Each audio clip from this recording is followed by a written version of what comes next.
রেশমি চুড়ি নইলে যাব বাপের বাড়ি। তুমি দোকানে চুরি করতে গেছিলে কেন?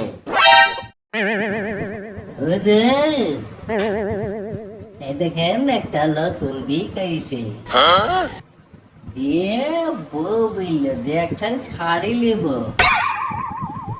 কি করব কাটতে তো পারিনি হুজুর, তার লাগে চলে গেল শাড়ির দোকানে কি একখান শাড়ি চুরি করলি চলে আসনু, গোড়াকে দিনু।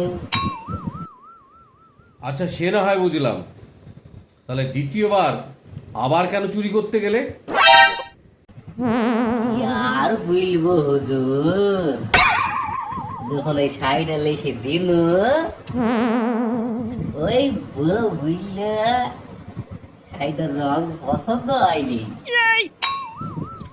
তার লেগে আবার সেই দোকানে গেল, বউয়ের পছন্দ মতো রংটা খুঁজি দোকান থেকে চুরি করলি চলে আসতো। বউকে দিনু, বউ শাড়িটা ভালো করে দেখার পরে বলল যে এই শাড়িটা ঠিক আছে কিন্তু ডিজাইনটা পছন্দ হয়নি। সেও তোমার কথাটা বুঝলাম, একই দোকানে আবার তুমি কেন তৃতীয়বার চুরি করতে গেলে? ও লাস্টের বার কেন ওই যে বউ বলেছিল ডিজাইনটা পছন্দ হয়নি, রংটা পছন্দ হয়েছে কেন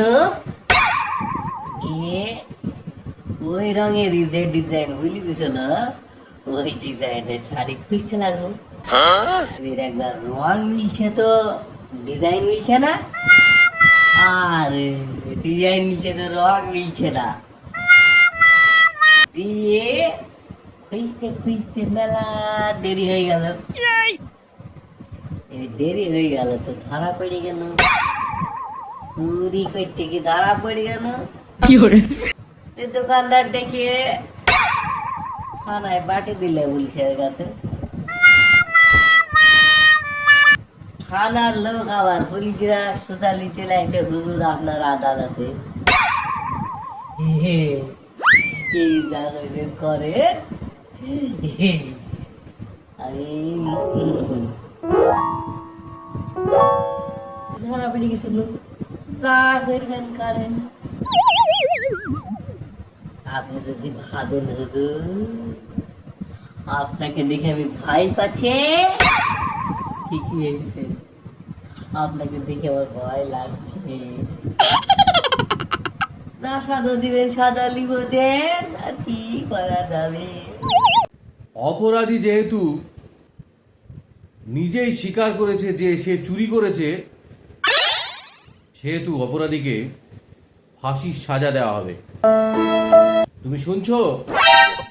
তুমি চুরি করেছো এবং তুমি সেটা নিজের মুখে স্বীকার করেছো, তোমাকে ফাঁসির সাজা দেওয়া হবে। ফাঁসি দিবেন হুজুর? তা ফাঁসি দিবেন, কিন্তু মরার আগে আমার একটা শর্ত আছে হুজুর। কিন্তু শর্তটা হলো যে যে লোকটা আমার এই গলাতে ফাঁসি দড়ি পরাবে সেই লোকটাকে বুঝতে হবে যে সে যখন বাজার থেকে শাড়ি লেসে দিছিল তার বউ একটা শাড়ি দেখে পছন্দ হয়েছে, ওই লোকটা আমার গলাতে ফাঁসির দড়িটা পরাবে, তাহলে আমি মরব। আর এইরকম লোক যদি আপনি হন হুজুর, তাহলে আপনি আমাকে ফাঁসির দড়িটা গলায় পরিয়ে দেন।